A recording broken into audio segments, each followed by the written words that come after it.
Welcome to Purpose After Sports, where we interview athletes to share their post sport journeys and explore how they are reinventing what it means to compete. Today, I am lucky enough to have Zach Cummings on our podcast. He is a hooper, a creator, and the host of the Journey podcast. Now, Zach's path isn't linear. He grew up in Huntington, New York, and fell in love with the game at his local parks.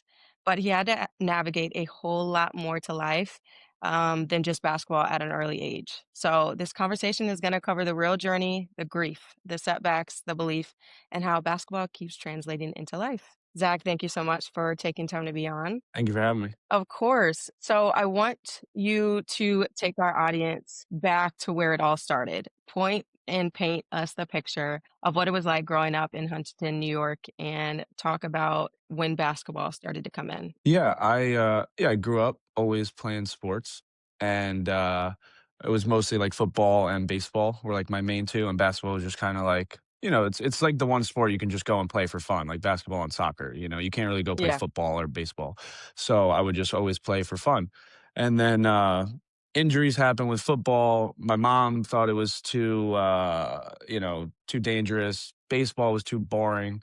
And yeah, like ninth grade came around and I had like two injuries in a row of football. I shattered my growth plate, throwing a curveball too young, pitching. We were like one game away from like going to Little League World Series, and I was supposed to be like a dominant pitcher, and basketball was the only thing I could play. So I just like Yeah. fell in love with it from there due to like injuries, and basketball was the only one where my elbow didn't hurt when I shot, my legs were fine, I had broke my shoulder in football, like everything was basketball, I could do whatever. So yeah, Yeah. I'd say like ninth grade, I was like, I fully committed to basketball. I quit football and baseball, and then yeah, I didn't look back. Now, when starting basketball, you shared a little bit in your podcast about how it wasn't necessarily the traditional path with going into high school and maybe being a standout high school player. You were kind of focused on the real hooper journey and playing in your parks. What was that like trying to stand out there and realizing,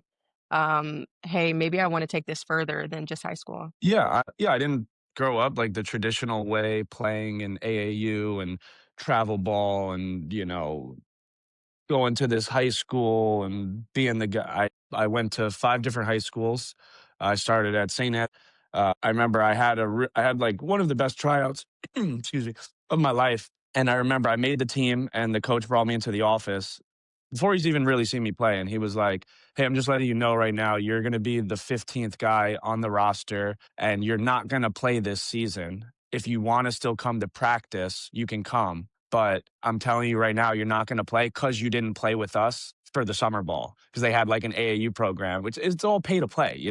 And after I heard that, that was early on. I saw the politics in sports of like, if Yeah. you pay, if your families donate money to the school, if that's who gets rewarded. And I transferred out the next day. I left the private school the next day. I went back to my public school, and yeah, from there, I mean, it was like I played JV ninth and 10th grade, and sure, it had okay. And then junior year, I didn't play a lick at my public high school.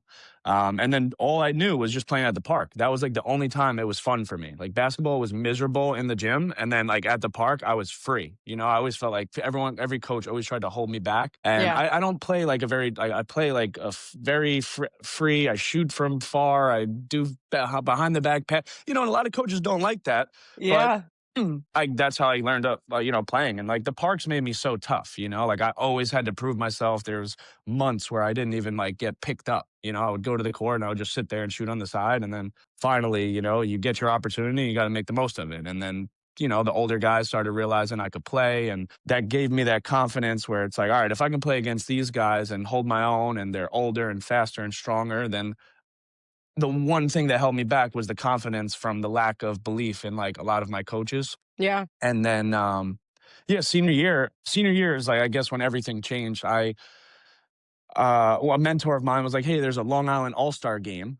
Hmm. You should go try out for it." And I was like, dude, I was like, I didn't even play my junior year. Like nobody knows, you know what I'm saying? I'm not going to Yeah. make it. And he's like, "Yo, just go." He was like, "Bro, you're so good. Just go and just have fun." He was like, "There's no pressure." He's like, "If you get cut, you're supposed to get cut." And I was like, "You know what? You're right." Yeah. I go there and like I showed out. Like I really had like a really good performance. the coach came up to me and he was like, "Where are you from?" I was like, "Walt Whitman High School." He was like, Yeah. "You don't play?" And I was like, "No."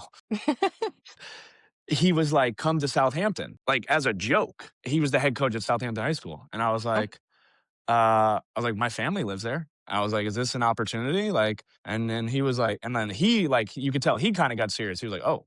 And, long story short, I was like, "Yo, if this coach puts me on the Long Island All-Star game, which is the top 12 players in my county, and then versus the top 12 players in Nassau County, I'm Suffolk County." I was like, "That means he believes in me, and, I'll transfer." And I made the Long Island All-Star game, and then I transferred, 3 weeks later to Southampton, moved in with my family, like my dad's sister. are you kidding? Yeah, that's how, Wow. and yeah, it was crazy. Now, explain that journey with that coach now, because you've already dealt with coaches giving you the ringer already in high school, and you take that leap of faith. Did he become an important mentor to you, or what was that last year like? Yeah, yeah, he gave me, like, the keys. It was the first coach that, like, just let me be me, and he's a great guy, Coach Herm Lamison, shout out to Herm. Um, yeah, he was like Coach Carter, like, wear a suit, like, bald dude, like, older, like, he was, like, the I head love it. detective in Southampton. He was the man. And, he played Division I ball at Stony Brook, I believe, like, he knew basketball. Okay. And, yeah, no, he gave me the keys, and I was, like, all New York State. We won the Long Island Championship. I finally, like, proved to myself I could do it, like, in a real setting, you know? That was the Yeah. first time in, like, a real setting with referees where the crowd is packed, the gym is packed out, and I could play. So that gave me that confidence to, like, "You know what? I think I can play in college." Yeah. And, yeah, I took those highlights from that year, and I still didn't get I had one Division III offer, not really, there's no scholarships. So, Yeah. but one Division III coach that was like, "Hey, come to St. Joseph's College," you know? And I was Mhm. like, "Dude, I can't afford $60,000 a year." Yeah. Like, it's a private college. So I was like, "Hey, I gotta self-promote. I gotta self-recruit." So I've done crazy things with this. And, like, this is funny I mean, if you have athletes and former athletes listening to this. I took my film and I created all my own highlight tapes, like, on iMovie, like, taught myself how to edit, and then I would blast emails out all day to every school in America, like, every Division I JUCO, Division II JUCO, NAIA, D2, anywhere that had a scholarship, I Yep. sent it, right?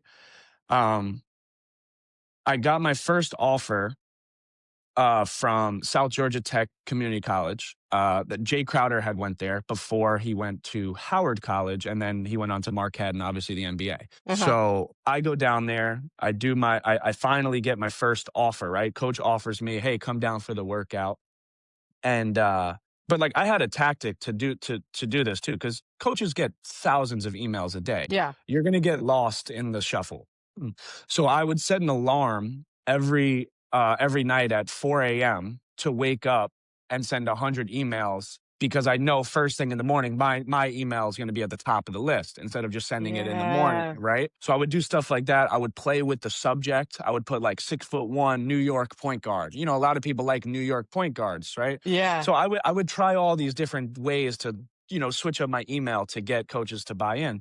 And, so I get my first offer from South Georgia Tech. I go down there. I have a great workout. He's like, "I want you to come back down in April for National Signing Day for junior college." So I'm like, "All right, cool." 2 days before I go down there, I'm playing in a men's league, and I tear my ATF ligament, the outside ligament on your ankle. So I go down Mm-mm-mm. there, and they have all the new recruits coming, and they want us to play. So I have, like, a ankle brace on, and I'm, like, hobbling up, and, like, I didn't even tell the coach. Like, they were like, I was like, "Yo, I rolled my ankle, like, I'm fine." But I was gonna be out for, like, 6 to 8 months. And, everyone signed, and they didn't ask me to sign. Yeah, he took so I asked the assistant coach. I was like, "Yo, is Coach Garrett gonna have me sign?" And Yeah. he was like, "Yeah, in the morning, man, before we take you to the airport." And, they picked me up from the dorms and took my ass right back to Atlanta, 3-hour drive in complete silence, and sent my ass home. And I never signed, they took my scholarship. Not a So, word from the head coach? never heard from him again. Oh my gosh. Yeah, so that's May. So that's April, May. Now, I'm like, "What am I gonna do?" And now Yeah. I already sat out a year. So I didn't go to college right after. I took a year off to, like, Because you went to prep school for a second, right? yeah, for, like, 3 weeks. No, but we need to talk about that because the audience needs to know you went there and then you left and you were willing to take that risk. And you said you've talked about before, you were working a regular job and Foot then you were Locker. still, yeah, and then you were still sending these emails. So it's not like you were just nothing to do, waking up at 4 a.m. No. No, you were still, you said, hey, I'm going to take a step back. I'm going to go be in the job force again at a young age. And then still, I know where I want to go. Oh, So yeah. we can't skip over it. Alright. 3 Yeah, weeks, yeah. you know what I mean? Yeah, so I But went to this, like, local prep school, called Upper Room Christian. It was a national schedule. All my friends were there. We were a really talented team.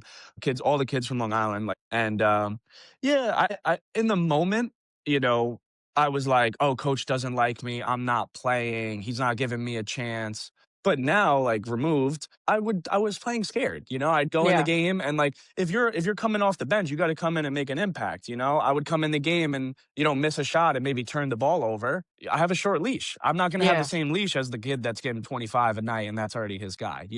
So I yeah, didn't see that in the moment. So he ended up, he, like, benched me, like, 3 times in a row, like, didn't see the floor. I'm like, "Dude, I'm not getting better doing this." You know what I'm saying? Like, mhm, I'm not getting I was like, "Yo, I could just quit, make money, and then go work out 3 times a day. I already have film. Like, I already have the film to get us I know I have the film, good enough film to get an opportunity." yeah, And, yeah, so I ended up leaving, like, November or late October of that year, and then that led up until May, right, the following year. So that's, like, the full circle moment. But, yeah, just working at, like, Foot Locker, Lids, going to LA Fitness every day, like, just hooping, like, just trying yeah, to, get better. So fast forward, it's May. Now I'm like, "Damn, I'm screwed." I was like, "I'm not gonna," it's getting like that's technically getting late. Really not for JUCO, but like it's kind of like I'm 19 now. I'm yeah, never been recruited. I don't. I'm like worried. I go up to. I get a email back from Niagara County Community College, Division II JUCO. I take an 11-hour bus ride up there from New York City. I do the workout, and they like me. They were like, "Yo, like we want to work out a few other guys, but we think like we want to bring you in." So they gave me like D2 JUCOs give like partial scholarships. So I think I had to pay for like dorms or something like that. Um, on my way home, I'm like, you know what? Like, let me send out a few more emails. Like, I have nothing to do. I'm on this bus. Let me send out more emails. And I had this weird thing. I don't know if you did this. I like, I cared what people thought of where I went. So a lot of these JUCOs have weird names, you know? yeah, So when people are like, "Where do you go to school?" And like I say, Bossier Parish Community, like, what is that? Like, I only reached out to schools that had like South Georgia Tech or like, a mm, state or city in it just for like, cause I don't know. yeah, Something told me I'm scrolling through this list of Alabama JUCOs, and there's a JUCO called Lawson State Community College. And I was like, Ty Lawson. I don't know. I was like, Ty Lawson. I was like, screw it. I'll send it. I send the email. I wake up 30 minutes later. Like after I send my emails, I take a nap on the bus. I get a call from Coach Shumpert from Lawson State Community College. And he was like, Zach, I never check emails. Something told me to open your email. I love your film. I want to offer you a scholarship. Division I JUCO now in Alabama, Birmingham, full ride. So I'm like, oh my God, like I did it. Like I got a yeah, Division I junior college scholarship. okay, okay, So, uh, I get home, I book my flight to Alabama, and I'm thinking like, "Damn, I'm about to have to work out. I'm gonna have to, really prove myself." We go get food. He shows me around the school. He's like, "You wanna sign?" I was like, "You're not gonna have me work out?" He was like, "No, I've already seen what I had to see." I was like, "Whoa." Like, I didn't even call my dad. I just signed. I was like, "I'm going to Birmingham." I didn't care. oh my gosh, It was like what I worked for my entire life. yeah, I got a scholarship, like free full ride to go play junior college Division I basketball in Birmingham, Alabama. And yeah, so I signed that early summer, and I go there in August. I drive from New York to Alabama with my dad. mhm, We set up in a hotel the night before in like Tennessee. Another like 2 hours in the morning. It was getting late. Call Coach Shumpert. I'm like, "What's up, Coach? Like, I'll be there in the morning to move in." He goes, They didn't tell you?" I was like, I go, "What do you mean?" He goes, "I left." I was like, "What do you mean you left?" And he was like, "They didn't offer me enough money. I can't provide for my family. I had to go take a teaching job back in Atlanta. I'm not going to be coaching there. The new coach should have reached out to you already." I'm like, "Nah, he didn't." So now I'm hitting up all these other JUCOs that like I had relationships with, like Yeah. Bakersfield College in California and all these other schools like Niagara. I'm hitting up Niagara again. Like, hey, do you still need it's August 16th? Like Oh my gosh. so yeah, that I get there and it didn't work out. The new coach came in and brought 9 guys plus our recruiting class. We had 24 people on the roster to start the season. Woo! At a JUCO too, and everyone Uh, needs PT, so yeah, that's it was crazy. and we had the number 1 player in the country on our team that year too. Wow. Yeah, Wesley Harris. He ended up going to West Virginia.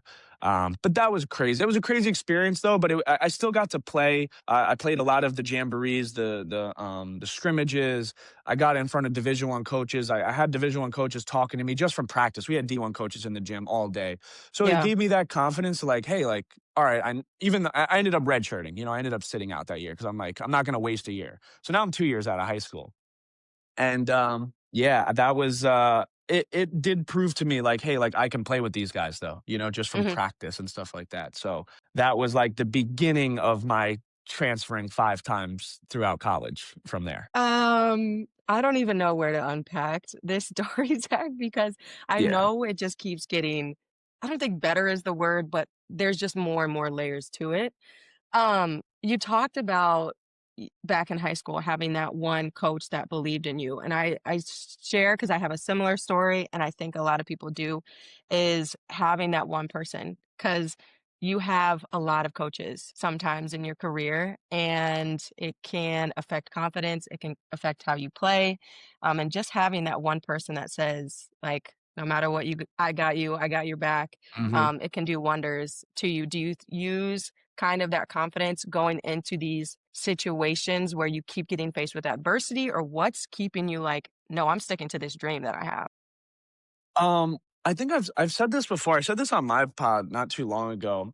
I was like, what kept me going like with basketball when I probably should have quit. Like I should have quit on paper, man, like way before, I did.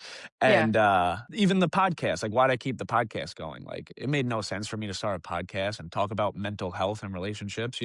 And I think it's more of like my own like insecurity and fear of judgment of other people of like we all have people that say, "Yo, I'm going to do this thing," and then they don't, and then they start it and then they quit, Yeah. and it's Yeah, like, yeah, "Oh, here's another idea." yeah. I don't want to be that person.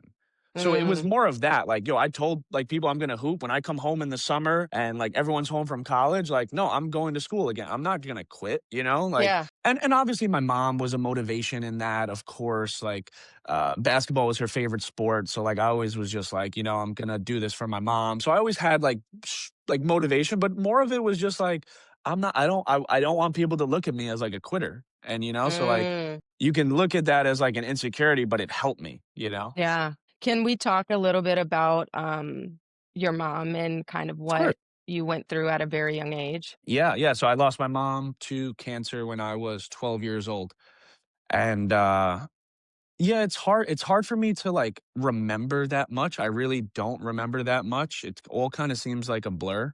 Um but I do remember like the last 6 months of her like kind of like fading out, like, just Mhm. watching her die, and it was, like, pretty traumatic as a 12-year-old. But Yeah. yeah, it made me realize, 1, life is short, 2, things aren't that deep.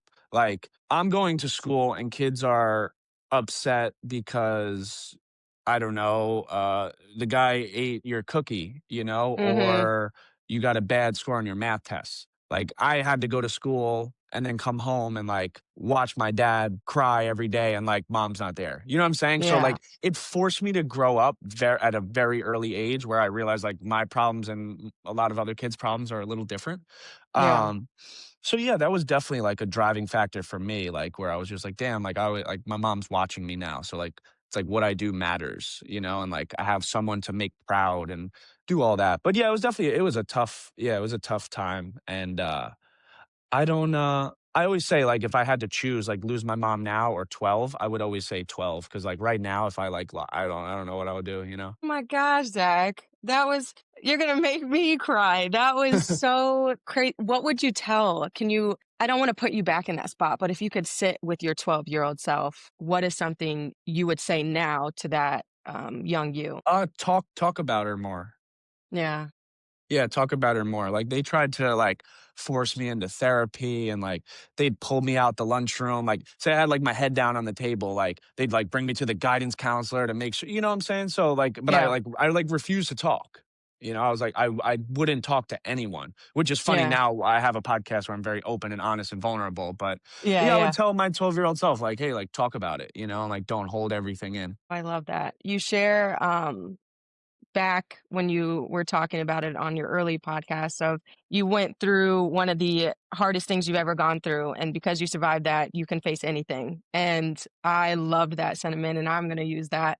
Not that I've gone through something similar, but just of like you talked about, those are everyday problems. We got it. Like there's Yeah, much worse yeah. things. So I love that, and I don't know if you still use that today, but Of I needed course, that. yeah, yeah. I always try to remind myself of that. Yeah. So when I want to still kind of go through your basketball journey, do you think that happening, and you surviving that and becoming an even stronger person, basketball helped you, and have that outlet, or was that kind of something that you were able to hide some of the things you were going through basketball? Basketball was my therapy. Yeah, that was, like, my only, like, therapy, like, I remember like, every Mother's Day for, like, I don't know, like, 5 years after she passed, so, yeah, like 12 to 17 in high school, like, every Mother's Day, I would just go in the driveway and just, like, cry my eyes out and just, like, shoot, you know, but, like and, like, I Yeah, wouldn't tell no one, like, I would just sit there, it would be, like, nighttime, I'd, like, set up a light in my driveway just so I could see the rim, and, like, that was, like, my place of peace, so, yeah, for sure, basketball was, like, my escape from that, where, you don't have time to think about your problems when you're playing basketball, you know? Like yeah. yeah. You're gonna make me no one's ever cried on the podcast today, and you're gonna make me be the first person. It's not even my story. That is just the most beautiful thing, and I think that so many people can relate that a sport is their therapy, whether it is, from something that, dark and, traumatic, or it's just everyday life, like, your sport means so much. I need to collect myself. I gotta get tissues from the back, Zach. I've never used these back here, and I'm gonna be the first to use them. But, That's funny. no, it was I think for so many people that your sport is your therapy, But yeah, and, saved a like, it lot of helps. lives. Yes, and Yeah. and then people ask why I'm so passionate about why I talk about it and why it was so hard, I think because for when it ends for a lot of people, where is that outlet, you know? Mm, Where do you channel that? Where do you put that when it's not the same, you know? right. So, yeesh. Whew, whew, whew. You're okay. Am I? Am I okay? Hey, y'all, we're back. I just took Zach's moment away from him. Um, I decided to make it about me. So, yeah, but thank you for being that vulnerable and sharing with our audience because it is a form of therapy, our sport, and it just helps in so many ways. So, Absolutely. all right, let's get back to you. Talk to me about we've gone through a couple of the colleges and the experiences. Talk to me about your injuries and what keeps happening and where you finish with your college journey. Yeah. I wanna condense it too, because it's just it could go forever, and I've told it a lot of times, so I know how to, like, do it right. Um, so I leave the school in Birmingham, at the semester, December. I start sending out emails again, right? Um, get an email back from Beaujeu Parish Community College in Shreveport, Louisiana. They invite me down for a visit that January, like 2 weeks after I got home, and, I go down there, I worked out, and they signed me on the spot. I got another full scholarship, Division I JUCO, in Louisiana now, but it's for next August, so I still have to go home and just get a job. So I got my job back at Foot Locker, and I just worked at Foot Locker all summer until I went to school. Wow. Um, so I go down there and I end up having like a good freshman year. Like we had some Division I transfers come in. We had a bunch of guys go D1. We played in the best conference in the country that year, Region 14. I mean, I think 43 kids from our conference went Division I. and like 9 high majors. Wow. Yeah, like real deal, like Trinity Valley, Wendell Mitchell, who gave De'Aaron Fox like 47 in AAU. They call him like Easy Buck Chuck. I had to guard him like 3 times. I couldn't do nothing with it. You know what I'm saying? But like it was funny. Like I could see the levels of like he was a Baylor transfer and then went to Texas A&M. Like this was Yeah. high level basketball. This really opened my eyes to like, wow, like this is the real deal, you know? And so I had a good year, you know, like I think I averaged like, I don't know, 6 or 7 points, 3 assists, 3 rebounds. I had a few like 17. I was like the sixth man, like first guard off the bench. I think I started like 9 games as a freshman on the court. And yeah, like I had a good year. I do regret not taking advantage of the opportunity that I had. Mm. Um, I'll be honest, like I went down there and I didn't really work out. Um, Now, mind you, this is a JUCO. This isn't Division 1. You don't have just easy access to the gym whenever you Yeah. want. We're living in an apartment with 5 people, like 10 minutes away. Yeah. But I could, if I wanted to get into the gym or a gym, I could have. And I wish I did spend more time in the gym that year instead Yeah. of being transparent. We just smoked all day. I Mm. was living with 5 guys that were heavy smokers. When you're living with them, that's all we wanted to do was Yeah. practice was brutal. We would do 3-hour practices every day. We would get chewed out, all day. It was pretty stressful. It was tough love. And after practice, we're like, I don't want to shoot. I'm not getting shots up right now. I want to Yeah. go smoke weed and play 2K. And that's what I did. So Yeah. that's my only regret where I wish because all the other guys were doing that. And it's like if I went to the gym, like I could have got the, edge on people. Um, Right. so after that year, I'm like, so mind you, this is a funny part, and you'll like this. So this is how crazy I was. I needed to get recruited. I had a Mhm. few Division 2s, NAIAs. I was like, yo, I'm done with JUCO. I just turned 21 years old now. At this point, Mm. I'm a freshman, and Yeah. I'm like, dude, I gotta go. I gotta get to a 4 year. I can't do Yeah. another year at JUCO. I did prep, JUCO red shirt, JUCO year. I'm not gonna be a 22-year-old sophomore in JUCO. Like so. I was like, I need to go 4 year. So I started reaching out. Like realistically, I was like, I had a few division like Prairie View A&M reached out, Nickel State, Northwestern State, some low major Division 1s like reached out, but nothing serious. I was like, all right, realistically, I'll probably go Division 2 or Division 1 NAIA, and I'm totally fine with that. Mm. So I end up creating a recruiting account on Twitter called The Grind. It was THA Grind. And I started it with one of my best friends. THA was like today's humble athletes. That was our acronym for it. I Okay. don't know. And it was like The Grind. And Okay. I put it in his name, Coach Barnes, but I ran the account. And now what I would do was post me and all my friends' highlights and my teammates on Uh-huh. Twitter. I built up a page in about 6 months with 3,000 college coaches following it. And I would send DMs to coaches of me. I'd say, hey, coach, got this tough New York point guard from Bossier Community College. Yeah. Here's his film. Oh yeah, I love his film. What's his number? And then they would call me. I swear. There was times where I created I had a WhatsApp number. I would call No, I'm serious. I would call coaches and change my voice and then hang up and then they would call me. I put that on everything I love. Everything. I did that for about a year. I got 9 kids full ride scholarships that I didn't even know just from helping them on Twitter all for free. Why are we doing the podcast? I mean, you have a real talent.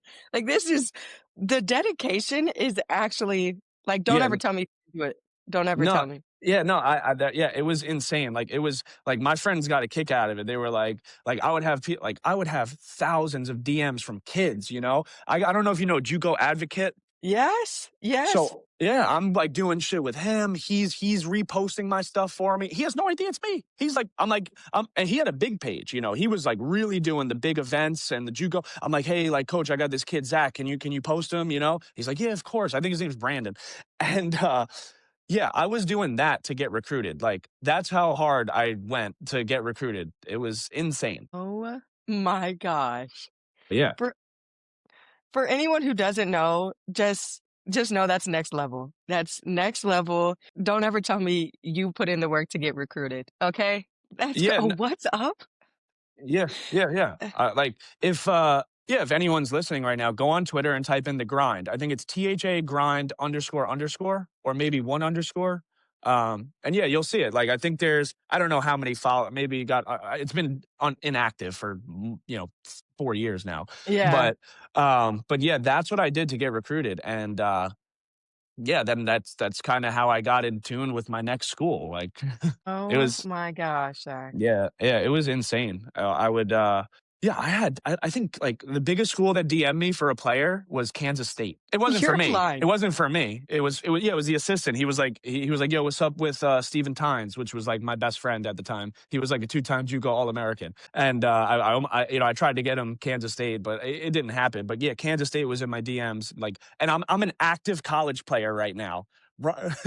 You know, that's why I was like, "Yo, I need to put Coach Barnes." So whenever people would reach out, I'll be like, "Yeah, it's Coach Barnes." Yeah, This is next level. yeah, Oh my gosh. Okay, well, this explains what we're gonna talk about later in the podcast, but your dedication, I just it started early. No one's gonna tell you yeah, no. No one's gonna yeah. tell you no. No, I forget. I don't know if I've ever told that story before on a pod. I should probably tell that on mine. That's a pretty funny story. No, you need to share that immediately.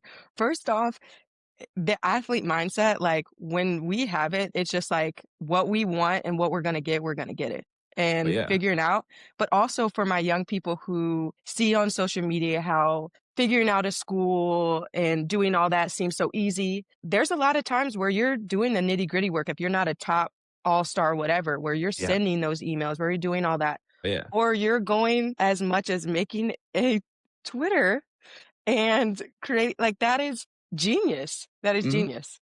Wow. Yeah, because like, coaches just take you more serious if you're a recruiting service, I guess. Like, I could DM you and I'm a player, you're not even gonna look at it, but the Yeah. grind, New York City, hits you up, you answer right away. I was like, "Oh my god, I'm onto something because like, coaches started answering and following back. I was like, "Oh," like, I've literally yeah, I ran that account for like 2 years. Um, Sad though, uh we we lost the account. Like, we lost the lot. It's Hmm, still an account on Twitter. We okay. lost the password. And I Dang. made a fake email because I didn't want anything to come back to me. So we ended Uh, up losing the account. So we made another one. So there should be two the grinds. The next one ended up, I think we were at like four, we got up to like 400 or 500 followers, coaches. yeah. But it didn't have the same juice as the first page. But yeah, Mm, that was mm, like mm. 2 years later. All my friends were already in college. I was already in college. And like, yeah, it would have been a good deed to start helping kids more. Yeah. But I was just ready to like finish, move on with my college career and stop with the DMs and the madness. Yeah, You're it's wild. sir, you're next level. Okay, so as you're helping other people, as a current college student, how do you find your school that you ended up with, and finished your career with? So I end up still going to 3 more schools after this, wherever we're at. I go to 3 more. Yeah. I go to so after Bossier Parish in Louisiana, Mhm. I get me and my best friend at the JUCO. He's 22 at the time too. We were like the 2 oldest guys on the team. So we were like, "Yo, we gotta get out of here, bro." Like, we're with like 18, 19-year-old kids right now. And I go to we get offers from the University of the Virgin Islands, Okay. eh, St. Thomas in the Caribbean. And we don't take a visit. We don't ask any questions. Uh, and we sign. And Mhm. I'm like, yo, I'm going there with my best friend from college. And we got 3 years each to go play in the Caribbean. I'm thinking pro opportunities, right? You got Puerto Rico, Dominican Republic, Jamaica. Like, there's so much, or Mexico. Like, you have so much around you where I was like, oh, like Yeah. the opportunities here. And so they host the Paradise Jam, which is the Mm, Division 1 at our gym. So we play against 4 or 5 Division 1s every year. You know what I'm saying? So I mm, was like, yo, I'm going to play on ESPN. I'm going to do all these things. So I was like, yo, this opportunity looks amazing on paper, yeah. on the beach, apartment in the Caribbean, like traveling, flying to all the games, because nobody, we only had, I think, 6 home games on the schedule with 20. Wow. Yeah, because nobody can afford to bring 30 people, to the Virgin Islands every week. So Yeah. it's like, so I'm set to go down there. I'm working as a lifeguard right now without I've done I'm a hustler, right? So I forged a lifeguard certificate so I get a lifeguard job. Um, Right. I'm not joking. Yeah, it was bad. But I had a full-time like lifeguard job in the summer. Some ref calls me from New York City, like, yo, I need you tonight, playoff game. I'll pay you. We need a win. Uh-huh. I'm ringing. I'm like 20, I don't know, I'm 20 years old at the time or something like that. This is like a Right. 18U league or something like that. So I'm ringing. I'm going to play up. Bring my boy. We end up losing the game to like a bunch of 18-year-olds. And right as the game ended, I go to the basket and I step on this kid's foot and I snap my deltoid ligament Mm. Mm-mm-mm. like 2 weeks before I'm supposed to go to the Virgin Islands in a New York City park tournament for $100. And long story short, I end up getting to the Virgin Islands. I tell them, I'm a little banged up right now. We have no trainer. Like, that's a third world country. I thought this Yeah. place was, there's no trainer. There's nothing. You know what the physical therapy was? Go sit in the ocean. They would bring me to the ocean and do like exercises in the water, in salt water. That was their healing. I don't know. Insane. But my ankle's shot. I need surgery. Yeah. I can't even play. So like I'm like hobbling up and down the court. They gave me a boot. Listen to this. They gave me a boot to walk around in like during the day. Yeah. They pull it out some back closet. There's a lizard skeleton in the boot. Before I go to put it on, I feel something crunch, and I'm like, Oh, "Yo, stop, I stop. swear Oh, this is the shit I've been through." I oh pull my out, gosh. it's a lizard skeleton. It's It's great. time to go. It's time to go. Yeah. So I end up I go get an MRI and they're like, "Yeah, you need surgery." So I'm like, "Damn, I'm not getting surgery down here." And I was like, "I'm out for the year. I'm going home." I leave again. I was there for, I don't know, 55 days, 60 days, left. Now it's November again, September, and I'm back where I started. Now hurt, now out for 8 months in rehab. Right. And I'm like, I'm 22 years old or 21 years old. I'm done. I'm like, my basketball career is over. I was like, Mhm. what am I going to do? I get back to the grind, the Twitter page. I'm like, I still have this, right? I 'Kay. start now. All I'm doing is promoting me. I was like, I need a scholarship. I reach out. I get offered by Howard College in West Texas, which Okay. is a Division I junior college, great school in the west side of Texas. So that's the other like Texas conference. So Region 14, Region 5. Mm. Crazy competition, like best players in the country again. Um, they bring me in. I rehab. I'm healthy. I'm in the best shape of my life. I'm stronger than ever. I'm most athletic I've ever been. My shot. I'm back. Like I'm like Mm. I was like, yo, I still have a chance to go Division I right now. Like Yeah, all my yeah. dreams came back to reality, and I'm on Twitter and I'm seeing the signings, right? For like the D1 bounce backs. We get 9. I was the first player to sign. We get 9 Division I guard bounce backs. I'm like, bruh. I'm like, come on, dude. Like, I'm a 21-year-old bouncing back from an injury from an NAIA in the Virgin Islands, and I gotta go up against 9 Division I transfer guards. So Yeah. I text the assistant. I'm like, bro, like, why'd y'all bring me in? And Yeah. he was like, trust me, like, just trust me. I said, okay. I go down there and I'm lighting it up the first 2 days. I'm Mhm. like, you could tell I'm gonna be the starting point guard. And Yeah. I'm like, I was like, these guys went D1. I was like, I'm better than them. I'm older. I'm stronger. I'm more experienced. Like, there's a reason they're bouncing back. And third day, fall down, break my wrist. My gosh. Third day, fall down, break my wrist. Shooting wrist too. I knew it immediately as soon as it happened. I was like, I broke my wrist. I wasn't even like, I was so frustrated. I was just like, yo, I broke my wrist. And they're like, yo, I don't know. I was like, coach, I broke my wrist. So they bring me to the trainer. We have the biggest arena in junior college basketball. Wow. Huge, nice train. This was nice. Like, we had the couches in the locker room. We had the trainer's facility. We had fridge. It was nice. This was my Okay. best school. And so I'm out for like till late October, like six weeks. Bone heals. I still can't shoot. My wrist is like dead. Mm. So they put me back like in the starting lineup, and I'm literally just like playing lefty. Like I can't shoot. I literally Mm. can't shoot. And played 9 games. We're doing well. Thanksgiving break comes. I get a bone contusion in my knee. I missed the last like 3 games of the break. Come back after Christmas break, December 26th, fresh off the flight. I go up for a floater. I come down, microfracture my right knee, out for the year. This is a cool part of my story. And it obviously took a while to get there, but Now I'm in the middle of Texas. I have a cast on my leg. I'm laying in the bed. I'm depressed. Like my basketball career is over. I'm 22 years old, turning 23. I have no film from this JUCO. I'm coming off Yeah. of 3 straight years of injuries. I was like, I'm done. And like that was like my lowest point of my life, like in my sports career. I'm like, yo, I went through all this to like be in this bed right now with a roommate that I can't fucking stand, and I'm just miserable. Like Yeah. I'm scrolling on Instagram one day, come across Jake Moscato, who is one of my best friends growing up. We fell out of touch. He posts a Mm. podcast clip of Mike Stud, who is like a music artist. Yeah. I'm like, yo, what is this? And he was like, yo, it's a podcast. Check it out. I've never watched a podcast before. I didn't even know podcasts did visual. I binge watched all like 36 episodes, whatever he had, like in like 3 days. And I was like, you know what? I want to do this. And that's where the idea started for the podcast. And COVID hits that year. So we go home in March. I start the Yeah. podcast that August. I enroll into a local Division 3 school. I'm like, I just want to go have fun. And I Yeah. played my last 2 years at Old Westbury. I had the time of my life. I fulfilled my dreams of playing on ESPN. You know, I played against St. Peter's on ESPN. I played against Hofstra. I scored 20 points against a Division 1, at their gym in a packed crowd. Like that was like my I made it moment. Like I proved to Yeah. myself. I averaged, if you go on ESPN, my shooting percentage is a little low. I was chucking.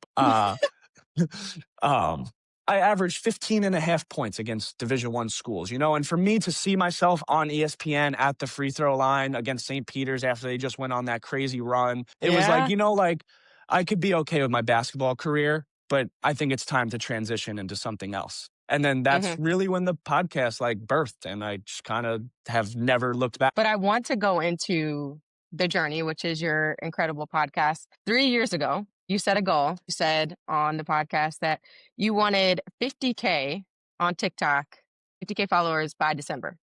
That was 3 years ago. Today, you were at well over 600,000 just on TikTok, not on Instagram and other platforms. So, why, first of all, setting that goal? What did that mean to you? And have you taken time to reflect on what it looks like now? No, I don't think so. I think I'm a bit like there's two sides of the coin, right? There's the people that it's like positive affirmations, believe in yourself, talk yourself up. Like if you say it, it's gonna happen. You write it down, and like for some people, if that works, I love that. Me, I like being like down on myself and telling myself you're not good enough. There's more you can do, right? Because if I tell myself I'm doing good, I'm gonna get complacent.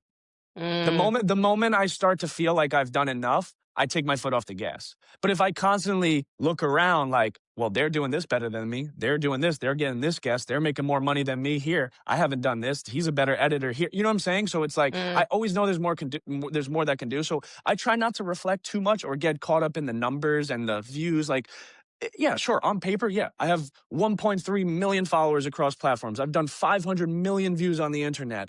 I've had no help. I have no management. I don't have an editor. Like I've done all this by myself. And am I proud of that? Absolutely. But if I get caught up in that, I'm what? You know what I'm saying? Like what does that yeah. mean?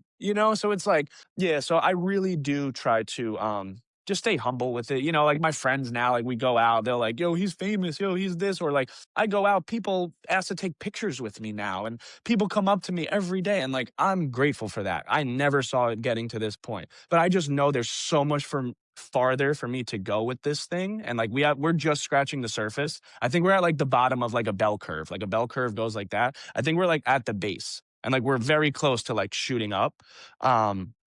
But yeah, I am proud of it though. If I do take a step back and reflect, I am proud of what, I built from the ground up. No, I mean, I think not to say that you didn't believe in yourself, but if hearing your story and watching that video of you setting that goal and you're just like, I hope I can do it. I was like, oh, he's going to do it.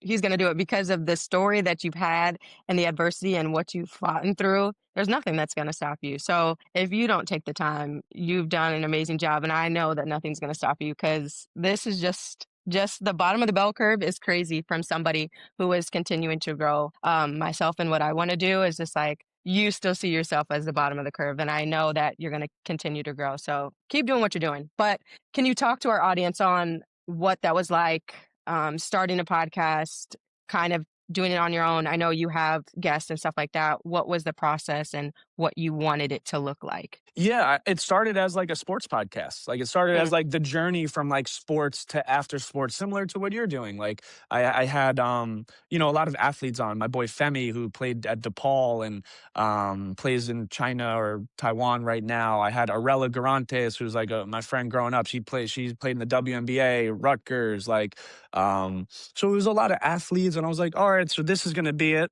And then it slowly transitioned into like a bro therapy.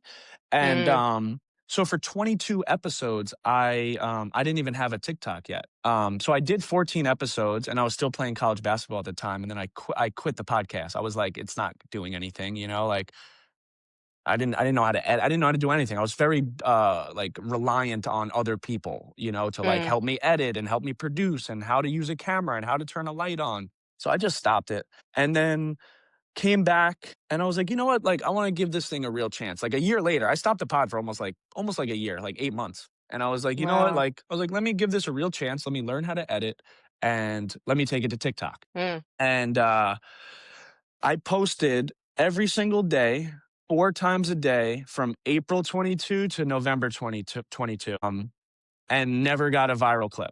Like I'm talking 200 views, 300 views, 400 views, 100 views, 52 views, like on short form too, mm. getting no traction. I remember to get my first, I finally got to like 10K. I remember I had like 9,500 views. I remember I went on a different TikTok account and swiped up and down 500 times to get myself to 10K. Cause I wanted that K. Like, Yeah. yeah, yeah, yeah. Yeah. That was how I got my first 10,000 views. And then November 2022, I got my first like viral clip. I got like 500,000 views overnight, and I gained like 3,000 followers like overnight. I was like, oh my god! And then 2 days later, Jake, my co-host at the time, he got his first viral clip, and he's like living in Miami, and he would come home. He was living in Miami. He would fly home for one weekend. We would record 4 podcasts in one weekend, and then he would go back to Miami, and then we would just have the month of content ready to go. Yeah. And I called him. I'm like, "Yo, do you see TikTok?" And he's like, "No." He's like, "No, he doesn't have it on his phone." Yo, brother, I was like, "Yo, do you see TikTok? You have 700,000 views right now in like 14 hours." And he was like, "Oh my god, like we're on to something. Like we figured it Yeah. out." So he moved back to New York, and we just went all in on the podcast. But it literally took. So like when people say like, "I want to start a podcast. I want to get into content. I want to do this." I knew nothing about content or podcasting or anything, but I knew it's going to take a lot of work to make yourself a somebody as like a nobody. Yeah. So I literally posted 4 times a day every single day. And yeah, I set that goal. I said 50K by December, and we had well over 100K by December that year. It's pretty cool. And I like that you're just counting that April to November. Like you started it and were going for a time before that, and then you took a break, and then you were like, "Okay, I wanna take this seriously." So, add in that time as well because it does take a long time for people that want sometimes you can have an overnight success and people can see what you do and it becomes an overnight success, but it was a long time and it was a Mm, journey and figuring out that you wanted to do this and then a lot of times of no views. And again, your dedication, I know you have to see this in yourself, but to swipe up and down to get yourself to the 10K, like yeah. I'm telling you, I I'm remember telling the you, day it's I did next it level. too. I literally I have a crazy memory. I have a very vivid memory. I started my own training business during this time too for Mm, basketball. And I yeah, remember I was in the gym that I worked at to like train for basketball. And I remember yeah, I was like at the front desk because like there was two trainers like downstairs. And I remember sitting at the desk like doing it. I vividly remember doing it. that's next level. Yeah. Next level, Zach. With the podcast, what was important for the space you create now with your guests and yourself? What do you want our viewers and your audience to get from your podcast? That is just it's okay to talk about things. It's okay. Like on the back of my hood, I mean, this is a suicide prevention awareness hoodie. On the I love back it that. says, I don't know if your viewers could see it. The microphone's in the way, but like this is our message. Like, it says it's okay It to has ask to for have. help. Yeah. So that's really it because we all go through like bad times, and it gets dark and being able to talk about it on camera with your friend or a guest um and then put it out there and then get feedback from people like, yo, you saved my life, or yo, you helped me. Like, I was like, oh my God, like, like we're doing something, like we're helping people without trying. Like I'm just kind Yeah. of talking about the things I'm going through and my experiences and relationships and losing my mom and anxiety and mental health and these things. And I'm not qualified to talk about these things. Like I'm not a doctor, a psychologist, a therapist, but I'm just a human, and I just try to just talk about the things that I go through, and then it resonates with people because I think people saw the relatability and just genuine um, genuineness in us, and they were like, "Oh, these are like regular people." Like, Yeah. they have a lot sure, like, they have a lot of followers now, but, like, nothing is, like, fabricated, it doesn't seem like we're trying to do content. So a lot of athletes struggle with when sports ends and then what their path is, because normally it's not clear. You lived an inversion of uncertainty for a lot of the time during your sport. What advice would you give someone who feels that they're lost in the middle of their transition? Hmm. I think try a lot of stuff, Try a lot of stuff. Um Don't yeah, try not to, like, identify yourself with your sport. I mean, we've seen it so often, and I got lucky, like, people ask me, like, I just had on, Corey Sanders on the podcast. Yeah. Remember Corey Sanders? Yeah. Yeah, and, like, Corey's really good guy, but he was kinda in that like, he's, like, in that phase right now, and it was, like it was crazy to see, I looked up to this dude, like, he was, like, my class of 15. What high school class were you? 16. Okay, so you're a year younger than me. Yeah, so yeah, he grew up and like he was the man at Rutgers, and then I'm sitting across from him and like basketball's kind of coming to an end, and he's like, "Bro, I don't I'm kind of lost. Like I don't know what I'm going to do?"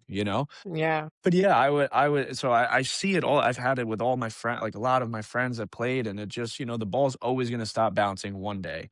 But I would say just try a lot of things that you didn't even know you would like, just try it.